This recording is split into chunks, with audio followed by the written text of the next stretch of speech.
హరే కృష్ణ. ఈ చైతన్య మహాప్రభు ఈ కలియుగంలో భగవంతుడు కృష్ణ భగవానుడు నామరూపాన ఉన్నాడని మనకందరికీ తెలియజేశాడు.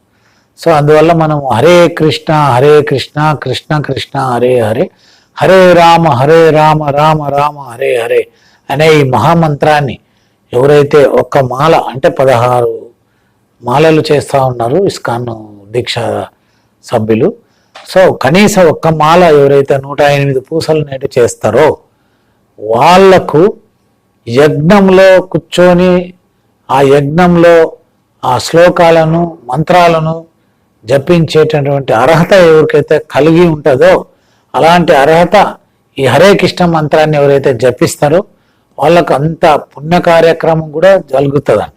అంటే వాళ్ళు ఎవరైతే హరే కృష్ణ మంత్రాన్ని నామస్మరణ ఎప్పుడు ఈ నాలుక పైన చేసుకుంటూ ఉంటారో భగవంతుని దగ్గరికి భగవద్ధామానికి వెళ్ళడానికి కూడా అర్హత సాధించిన వాళ్ళు అవుతారంట.